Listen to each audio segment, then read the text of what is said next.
Bom dia, boa tarde e boa noite. Para aqueles que estão assistindo, bom dia para quem está assistindo de dia, boa tarde para quem está assistindo de tarde, boa noite para quem está assistindo de noite.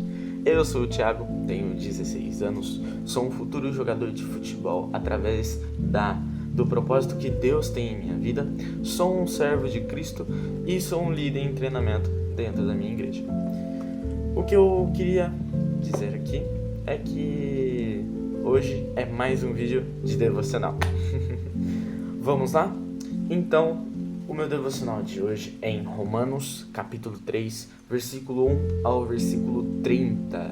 Então, para quem quer acompanhar e já quer escrever aí, já se prepara, pega a caneta, pega papel e vamos embora.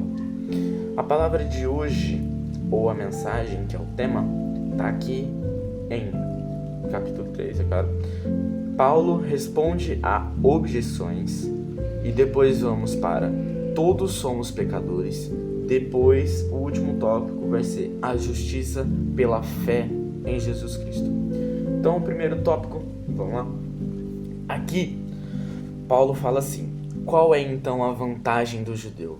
Ou qual a utilidade da circuncisão? Muita sobre todos os aspectos, principalmente porque aos judeus foram confiados os oráculos de Deus.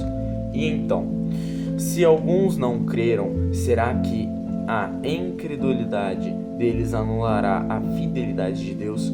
De modo nenhum. Seja Deus verdadeiro e todo ser humano mentiroso, como está escrito: para seres justificado nas tuas palavras e venhas a vencer quando fores julgado.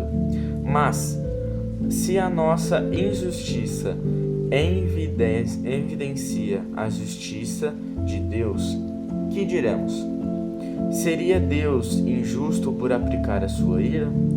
Falo em termos humanos, é claro que não. Do contrário, como Deus julgará o mundo? E se a minha mentira faz com que aumente a verdade de Deus para a sua glória, porque ainda sou condenado como pecador? E por que não dizemos como alguns como alguns caluniosamente afirmam que fazemos? Pratiquemos pratiquemos o que é mal, para que nós venha o que é bom? A condenação deste é justa? O que Paulo quer dizer aqui? Ele quer afirmar que nós verdadeiramente somos mentirosos. O ser humano... acabei me confundindo. Vamos voltar. Eu acabo fazendo isso, então se acostumei. Vamos voltar para o começo, que ele fala: qual é a vantagem do judeu? Qual que é a nossa vantagem? Qual que é a nossa vantagem como cristão? Qual que é a nossa vantagem como católico? Qual que é a nossa vantagem sendo filho de Deus? E parece que aqui, no meu ponto de vista, Paulo diz que a gente não tem. Nós somos pecadores, nós somos mentirosos, nós não temos, e realmente não temos. A única vantagem que a gente realmente pode falar que a gente tem é ser filho, é ser salvo, a gente tem a vida eterna. A única coisa que a gente pode falar que a gente tem. De resto, aqui nesta terra não temos vantagem nenhuma. Somos mais um filho, mais uma criação, mas aqui nesta terra não temos. A única vantagem que a gente tem é a pós. O que é a pós? A vida eterna. Depois da gente sair deste corpo, esse nosso corpo que a gente vangloriza muito, que a gente prioriza muito, após a gente sair disso, nossa alma vai para o céu, para a eternidade, onde seremos reconstruídos tecnicamente neste mesmo corpo. E aí sim entraremos com as nossas vantagens. Mas por enquanto, Paulo continua dizendo: aqui nós somos mentirosos, aqui nós somos pecadores, então não temos vantagem nenhuma. Então aí ele continua dizendo: mas se a nossa injustiça evidencia a justiça de Deus, o que diremos? Ou seja, aqui ele está dizendo sobre a nossa mentira, sobre as nossas injustiças. Se as nossas injustiças justificam a justiça de Deus, o que nós diremos? Ou seja, é uma coisa muito louca. Isso é o bom do cristão, isso é o bom da palavra. a palavra de Deus é uma coisa muito louca. Teve um dia que agora eu saio um pouquinho do tema para poder falar um testemunho assim. Teve um dia que eu tava, tipo assim, orando muito, mas não tava recebendo a resposta de Deus. Aí então eu fui e perguntei pro meu supervisor, ele se chama Léo. Eu fui e perguntei assim: Léo, por que eu nunca consigo receber uma resposta de Deus tão assim e as outras pessoas conseguem? Ele virou pra mim e falou assim: ó, sabe o que você faz? Ora sem esperança, mas com esperança de receber a palavra. Ou seja, é uma coisa muito louca. A gente tem que ir sem esperança para termos esperança. É a mesma coisa que nós somos dados como mentirosos nós somos mentirosos dado glória de dicção. Nós somos mentirosos dados àqueles que são celestiais, ou seja, Deus, os anjos e o Espírito Santo. Somos mentirosos e pecadores. Ponto. Isso é uma coisa muito louca. Nós somos mentirosos e isso justifica a justiça de Deus. Ou seja, Deus é justo, Ele é um juiz. É uma coisa muito louca. Quem não tá entendendo, eu peço perdão e tenta procurar, que realmente é muito bom. E vamos continuar. Aí ele fala aqui: falo em termos humanos, é claro que não. Do contrário, como Deus julgará o mundo? E se a minha mentira faz com que aumente a verdade de Deus para a sua glória, porque ainda sou condenado como pecador. É porque não dizemos como alguns caluniosamente afirmam que o fazemos, para que pratiquemos o mal, para que nos venha o que é bom. A condenação deste é justificada. Ou seja, nós somos dados como pecadores, mas somos dados como filho. Ao contrário destas pessoas caluniosas que falam que só vão fazer o mal para poder receber o bem. Ou seja, um ladrão de banco, o único objetivo dele é fazer o mal, ou seja, é dar alguém como vítima, matar alguém para poder roubar o dinheiro, para poder fazer aquilo que ele acha bom. E nós não, nós somos dados como pecadores, nós assumimos os nossos erros para depois, como eu estava falando, para a gente sair desta carne, sairmos dessa terra, para recebermos a eternidade e sermos dados como salvos, sermos dados como filho, como servo. Entenderam? Bom, se vocês quiserem que eu refaça alguma coisa, é só deixarem aí no comentário que eu refaço.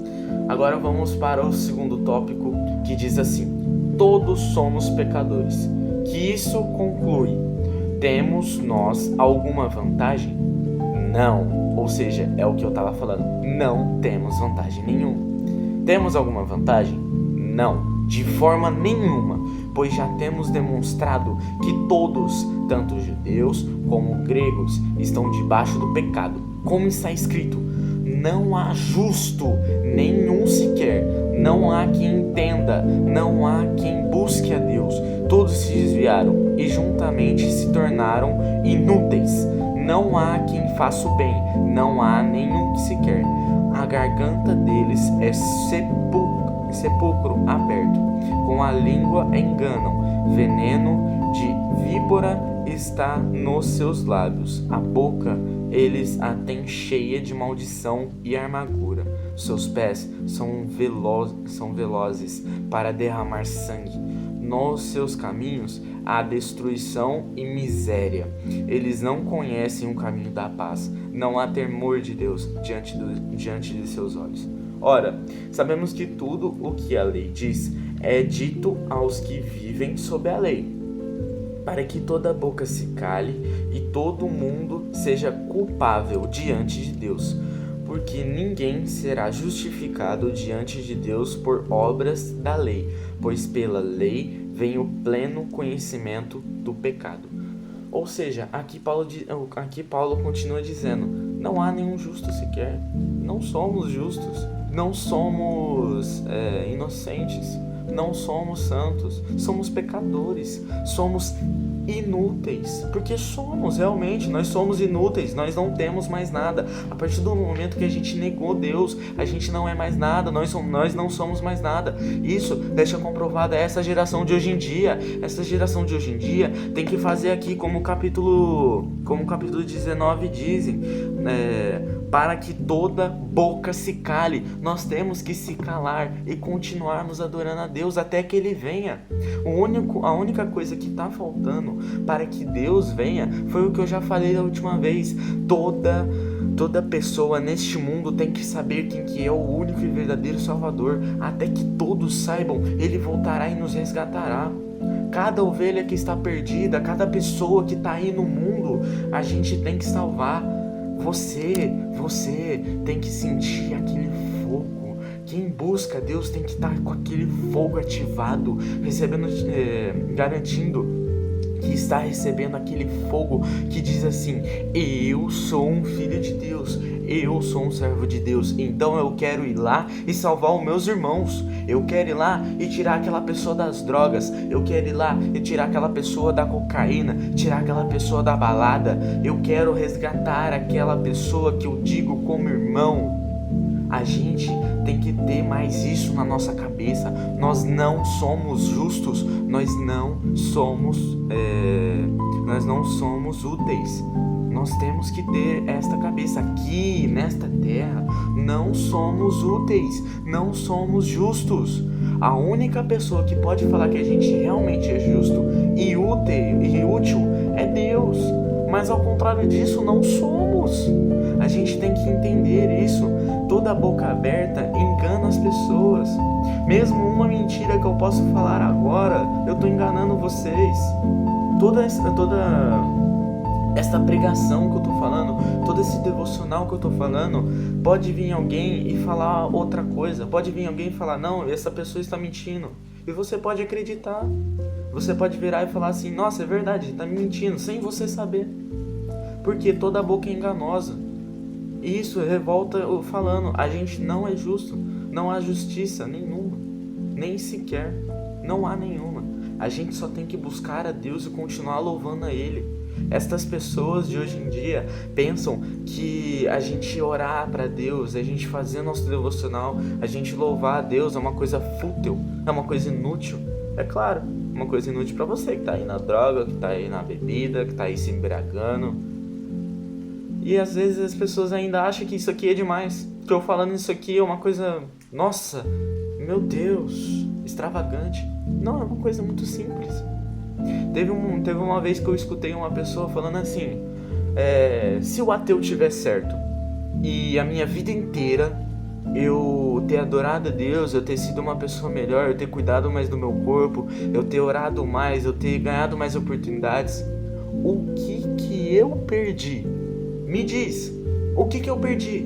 Adorando a Deus, louvando a Deus, saindo deste mundo aí pecaminoso, saindo deste mundo das drogas, da bebida, da balada. O que eu perdi? Tô cuidando do meu corpo, não fumo, não bebo, não cheiro, tô vendo a Bíblia, estou vendo pregações que podem ajudar na minha vida. E se eu morrer e o ateu tiver certo, o que eu perdi? Essa é uma das coisas que as pessoas não pensam hoje em dia, que essa geração não pensa. O que você vai perder estando curando o seu corpo, curando a sua mente, saindo da porcaria, da pornografia, da luxúria? O que você vai perder? Me diz. Você não é justo aqui nesta terra, você é inútil. Me desculpa dizer, mas você é inútil aqui nessa terra. Os amigos que você tem, o dinheiro que você tem através dessas bebidas, dessas baladas, daqui a pouco, se você não tem mais dinheiro, eles somem. Você vira um inútil de novo. Ou seja, o dinheiro, mesmo que a gente precisa, ele é só uma necessidade. Aqui nesta terra, ele é uma necessidade. Se eu pudesse, eu viveria lá nos campos. O meu sonho, depois de terminar tudo que eu tenho, o meu propósito de ser jogador de futebol, a única coisa que eu quero é morar em cima de uma montanha criando lobos. Parece loucura, mas eu amo. Os husky, cara, eu amo husky e quero ter um lobo. Eu quero fazer isso porque longe destas pessoas, longe da criminalidade, longe de tudo aquilo que me faz pecar, eu sou livre. Aí sim eu posso falar, eu sou livre. Mas novamente eu não sou justo e nem sequer eu sou útil aqui nesta terra.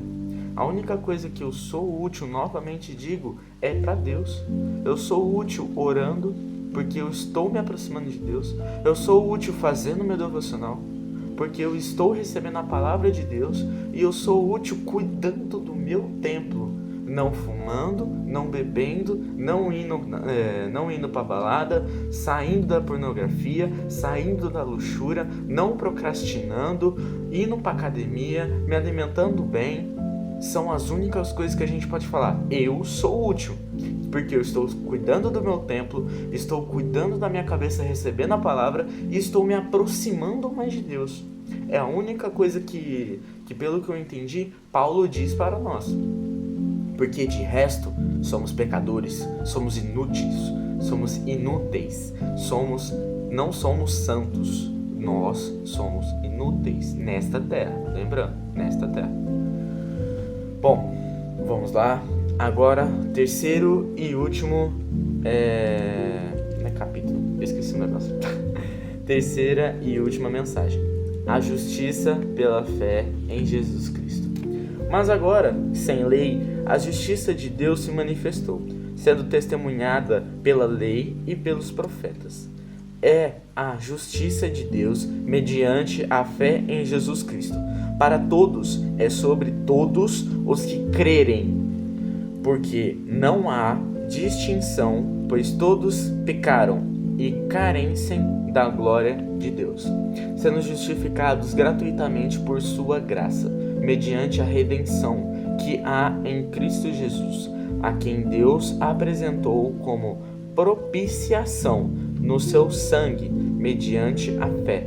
Deus fez isso para manifestar a sua justiça, por ter ele, na sua tolerância, deixado impunes os pecadores anteriormente cometidos, para deixando impunes os pecados anteriormente cometidos, tendo em vista a manifestação da nossa justiça, da sua justiça no tempo presente, a fim de que o próprio Deus seja justo e o justificador daquele que tem fé em Jesus. Onde fica então o orgulho? Foi totalmente excluído. Por meio de que lei? A lei das obras? Não, pelo contrário, por meio da lei da fé. Concluímos, pois, que o ser humano é justificado pela fé, independentemente das obras da lei. Ou seria Deus apenas Deus dos judeus? Será que não é também Deus dos gentios? Sim, também dos gentios, visto que Deus é um só, o qual justificará o circuncioso a partir da fé, e o incircuncioso por meio da fé. Anulamos então a lei por meio da fé? De modo nenhum, pelo contrário, confirmamos a lei. Ou seja, aqui Deus está dizendo que agora sem lei nenhuma, ou seja, sem a lei do Estado, sem a lei do mundo, só a nossa lei, que é a lei dos profetas, a lei da fé, que Deus pode se manifestar. Ou seja, ele volta e dizendo assim, que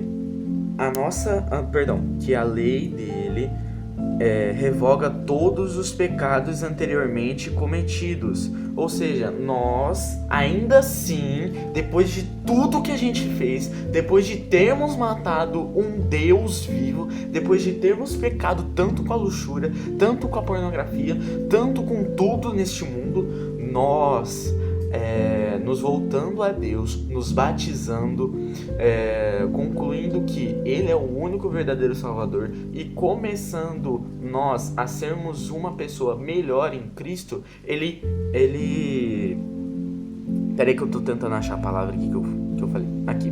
Ele deixa impune todos aqueles pecados, ou seja, ele joga no mar do esquecimento, ele nunca mais toca nos seus pecados. O único que toca nos seus pecados e volta eles contra você, ele não sabe o seu nome, é Satanás, é o único, ele não sabe o seu nome. Isso é incrível, né? O Satanás não sabe o seu nome, ele só sabe os seus pecados. Ou seja, depois de você ter feito tudo isso, a lei dos gentios e daqueles que é justificado volta a ti. Ou seja, mais nenhuma lei pode te punir, mais nenhum pecado pode te punir. Apenas a lei dos gentios e da fé, que foi justificada aqui, que é a salvação, que é Jesus Cristo. A única lei é isso, que foi totalmente excluída, que é o orgulho. Perdão, eu acabei não colocando uma vírgula. Tendo uma vírgula lá no que eu estava falando, a única coisa que pode nos abominar e que após a gente aceitar Jesus Cristo e termos esta lei para nós é o orgulho. O que mais o ser humano está tendo hoje em dia é o orgulho. Para que essas pessoas pecarem, elas estão tendo orgulho. Uma das frases que eu sempre ouvi, isso é um testemunho meu, eu tenho um irmão que usa droga até hoje, estou tentando fazer que ele pare. Uma das coisas que eu mais ouvi: eu paro quando eu quero. Tanto faz, eu paro quando quero. Você vira pra pessoa e fala assim: mano, para com isso, volta pra Jesus, você é forte, você sabe disso, você pode voltar pra Jesus. Ele vira pra você e fala assim: mano, deixa disso, eu paro quando eu quero, eu consigo parar quando eu quero. Olha o orgulho, esse é o orgulho. Esta pessoa ainda não aceitou Jesus por completo. Com tanto orgulho assim, de dizer que você sozinho consegue sair do pecado, você ainda não aceitou essa lei.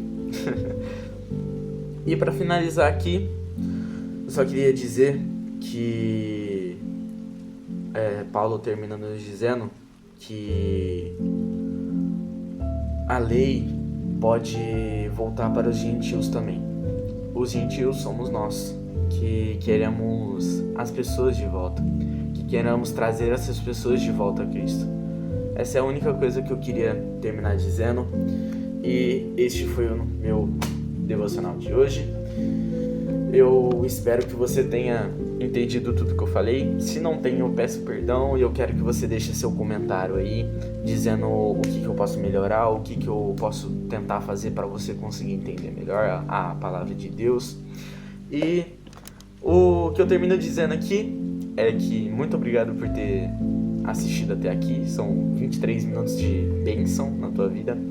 Peço que deixe o like, um comentário, se inscreva para eu atingir mais pessoas e, se puder, compartilhe este vídeo para muitas pessoas, quem precisa ouvir, é claro. E é isso, eu quero te desejar um bom dia, uma boa tarde e uma boa noite. Que Deus cuide do seu dia, que Deus cuide do resto do seu dia e que Deus cuide da sua noite. É isso. Eu desde já agradeço a vocês por terem visto até agora. E até mais, até sexta-feira e sábado que tem vídeo novo. É isso, muito obrigado, Jesus te ama e até a próxima. Falou!